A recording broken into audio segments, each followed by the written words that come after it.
పార్వతీపురం మన్యం జిల్లా పాచిపేంట మండలం వట్టిగెడ్డ వాగు ఇద్దరిని బలిగొన్న ఘటన తీవ్ర విషాదం మిగిల్చింది. అలాగే ప్రమాదకరంగా మారిన ఆ వాగు ఇప్పటికీ చాలా మంది ప్రాణాలను బలిగొందనే విషయాన్ని మరోసారి తెరపైకొచ్చింది. కొన్ని దశాబ్దాలుగా అటు సరాయి వలస ఇటు గురువునాయుడుపేటల మధ్య రాకపోకలను వట్టిగెడ్డ వాగు తీవ్ర ఆటంకం కలిగిస్తూనే ఉంది. ఇక్కడ హై లెవెల్ బ్రిడ్జ్ నిర్మాణం చేపట్టాలని పలుమార్లు ప్రతిపాదనలు చేసినప్పటికీ ఫలితం లేకపోయింది. దీంతో ఏటా వర్షాకాలంలో ఇక్కడ ఇటువంటి ప్రమాదాలు జరుగుతూనే ఉన్నాయి. తాజాగా ఏకలవ్య పాఠశాల ఉపాధ్యాయులు మహేష్, ఆర్తి ఇక్కడ మృతి చెందడంతో ఈ బ్రిడ్జ్ ఎంత డేంజర్గా ఉందనేది చర్చకు దారితీసింది. ఘటనా స్థలంలో ప్రమాదానికి కారణమైన అంశాలను వట్టిగడ్డ నుండి మా కరెస్పాండెంట్ యుగంధర్ అందిస్తారు. పాచిపేట మండలం ఏకలవ్య పాఠశాలలో పనిచేస్తున్న ఇద్దరు హర్యానాకు చెందిన ఉపాధ్యాయులను బలి తీసుకున్న మృత్యువాగు ఇది. ఇటు సరాయి వలస అటు గురువునాయుడుపేట మధ్యన ఉన్నటువంటి వట్టివాగు గెడ్డ దుస్థితి ఇదేలా కనిపిస్తోంది. ఇటువైపు మనం ఇక్కడ ఉన్న లొకేషన్ తీసుకున్నట్టయితే చాలా లో లెవెల్లో కనిపిస్తోంది. ఇప్పుడు నేను ఈ వాగు తాలూకా చప్టా మీద నిల్చొని ఉన్నాను. ఇది ఇక్కడ మనకు కనిపిస్తుంటుంది. జస్ట్ పైప్ మీదుగా కాంక్రీట్ వేసేసి తీసుకొచ్చినటువంటిది. ఇక్కడ నుంచి ఇక్కడ ఉన్నటువంటి పైన ఉన్నటువంటి జనరల్ వే కానీ తీసుకున్నట్టయితే దాదాపు ఒక 14 నుంచి 20 అడుగుల ఎత్తున కనిపిస్తున్నటువంటి పరిస్థితి అయితే కనిపిస్తుంది. ఇక్కడ హై లెవెల్ బ్రిడ్జ్ తప్పనిసరిగా కావాల్సిందే. కనీసం ఇక్కడ ఒక 7-8 మీటర్ల హైట్లోని ఒక బ్రిడ్జ్ అయితే నిర్మాణం చేస్తేనే ఇక్కడ ఈ వాగు ఉధృతి ఏదంటే ప్రతి ఏటా ఈ తూర్పు కనుమల్లోని కనీసం 3-4 తుఫాన్లు వస్తూ ఉంటాయి.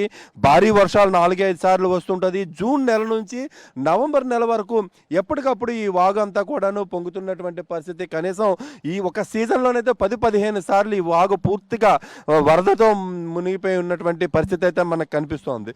దీంతో ఇటువైపు గ్రామాలు సరాయి వలస నుంచి గురువునాయుడుపేట వెళ్ళటానికి ఇదే ప్రధానమైనటువంటి రహదారి. ఈ మార్గం గుండా వెళ్లాల్సి ఉంటుంది.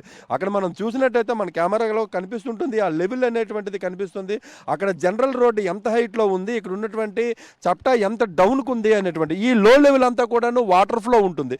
ఈ వాటర్ ఫ్లో ఉన్నప్పుడు ఇక్కడ ఉన్నటువంటి స్థానికులకైతే దీని ఫ్లో ఎలా ఉంటుంది, కాంక్రీట్ ఎక్కడ ఉంటుంది, ఎలా దాటాలి అనేటువంటిది వాళ్ళకు ఒక అంచనా ఉంటుంది.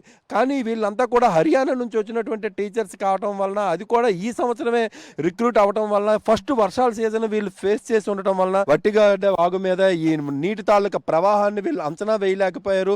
అంచనా వేయలేని నేపథ్యంలో వీళ్ళు తమ తాలూకా బైక్ మీద మహేష్ డ్రైవ్ చేస్తున్నాడు, ఆర్తి వెనుక కూర్చొని ఉంది. బైక్ మీద ఈ వాగులోకి వచ్చేసారు. వాగులోకి వచ్చేసిన తర్వాత ఈ వాగు వరద ఉద్ధృతి నెక్స్ట్ ఇప్పుడైతే మనకి ఇలా మట్టి బురద కనిపించట్లేదు. కానీ నిన్నైతే మాత్రం వరద ఫ్లోకి విపరీతంగా బురద కూడా మడ్ కూడా మనకి ఈ ప్రాంతంలో ఉందని అక్కడ ఉన్నటువంటి స్థానికులు చెప్తున్నారు.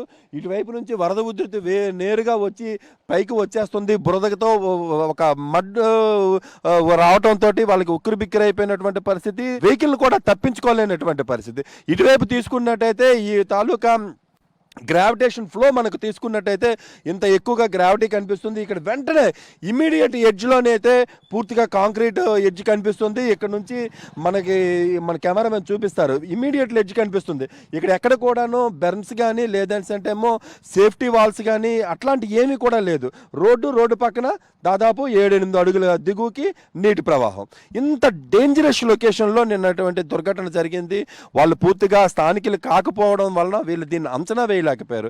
ఇక్కడ ఉన్నటువంటి నిర్మాణాన్ని అంచనా వేయలేకపోయారు. గడ్డ తాలూకా ఉధృతిని అంచనా వేయలేకపోయారు. ఇది పూర్తిగా హై లెవెల్ బ్రిడ్జ్ కడితే మాత్రమే ఇక మీదట కూడా ఇట్లాంటి దుర్ఘటనలు జరగకుండా నిరోధించడం అవుతుంది. వీడియో జస్ట్ ఈశ్వర్తో యుగంధర్, సాక్షి టీవీ, సాలూరు నుండి.